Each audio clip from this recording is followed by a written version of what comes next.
Hello hi good morning పిల్లలందరికీ. నా పేరు భరత్ కుమార్. అయితే ఈరోజు మనం చెప్పుకోబోయే స్టోరీ పేరు కోళ్ళ దొంగ. కోళ్ళ దొంగ అనగనగనగన ఒక ఊర్లో రోషయ్య అనే దొంగ ఉంటాడు, కోళ్ళ దొంగ. ఆయన పని ఏంటంటే ఊర్లో ఉన్న దొంగ కోళ్ళను అన్నిటిని పట్టుకొని అమ్ముకోవడం. ఆ దొంగ కోళ్ళను ఎట్లా పడతాడంటే వాని ఇంట్లో ఉన్న ఒక్క కోడికి ఎండు చేపల దండ మెడకి కట్టి బయటకు వదిలేస్తాడు. అంటే ఎండు చేపలు అంటే డ్రై ఫిష్.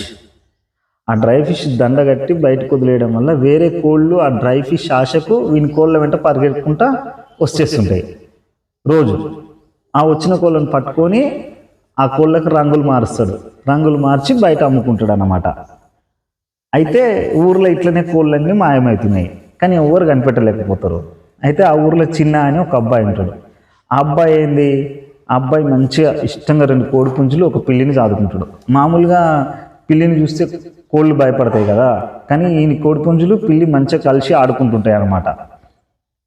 అయితే వీడు కోళ్ళు మాయమవుతూ ఉంటే ఎవరు కనిపెట్టలేకపోతారు.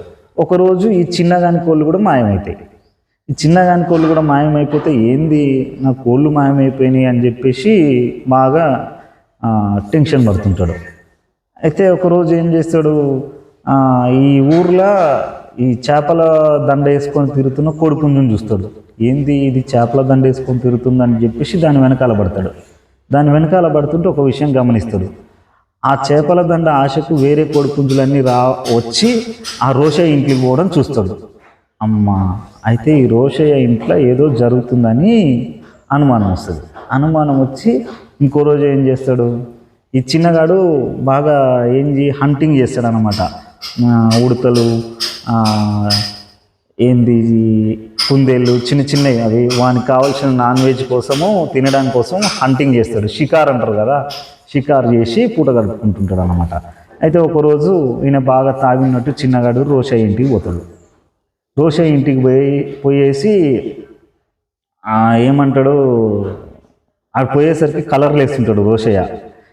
ఏంది కలర్లు వేస్తున్నావు, ఎందుకే రెక్కలు కట్ చేసినా కానీ ఎవరు గుర్తుపట్టరు కదా అంటాడు. అంటే కాదు, రేటు ఎక్కువ పలకడానికి నేను కలర్ వేస్తున్నాను ఆయన కోళ్ళకు అంటాడు, ఏం తెలియనట్టుగా. అయితే కాక నా కోడి పుంజులు పోయినాయే, నాకు నాన్ వెజ్ లేనిది ముద్ద దిగదు కదా, ఏమన్నా నీ దగ్గర కోడి పుంజులు అమ్ముతావు కదా, ఉన్నాయేమని వచ్చినట్టు. అయితే చూడు అక్కడ ఉన్నాయి అంటాడు. అయితే ఈయన డోర్ తెరిచి చూసేసరికి వీడు ఒక రకమైన సౌండ్ చేస్తాడు. ఆయన కోళ్ళు అన్ని రంగులు వేసి ఉండేసరికి గుర్తుపట్టక ఒక రకమైన సౌండ్ చేస్తాడు.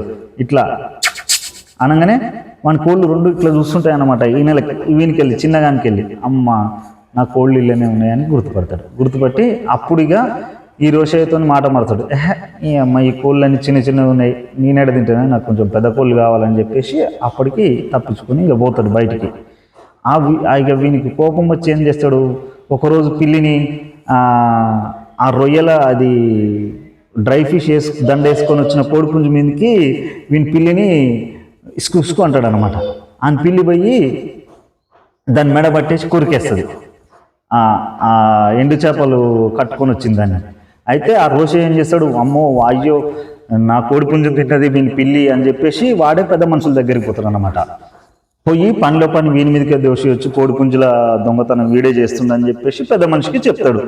అయ్యా ఇగో ఈ చిన్నగాడే వీని పిల్లి రోజు ఒక కోడిని తింటున్నది, ఊర్లో కోళ్ళన్నీ వీని పిల్లి చేయబట్టే మాయమవుతున్నాయి, వీడే అసలు దొంగ, వీని పిల్లే అన్ని కోళ్ళని తింటుంది ఊర్లో మొత్తం అని రివర్స్ కేసు వీని మీదనే పెడతాడు పెద్ద మనిషి దగ్గర. అప్పుడు చిన్నగాడు ఏం చేస్తాడు, పక్కకు పోయి అన్న జరిగింది ఇది ముచ్చట, వీడు కోడి మెడల ఈ దండ వేసి పంపిస్తుండు, మన కోళ్ళు ఆశపడి ఆ కోడెమ్మడి పోతున్నాయి, వీడు రంగులు మార్చి బయట అమ్ముకుంటున్నాడు, కావాలంటే నేను నిరూపిస్తారు ఆరని చెప్పేసి ఆ పెద్ద మనుషులందరూ వీనింటి దగ్గర తీసుకుపోయి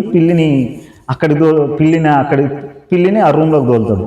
తోలంగానే ఆ కోడి పుంజులు వచ్చి పిల్లితో ఆడుకుంటుంటాయి. అది ఊరందరికీ తెలుసు అన్నమాట, వీడి కోడి పుంజులు ఆ పిల్లితో ఆడుకుంటాయని. మిగతా కోడి పుంజులని పక్కకు పోతాయి.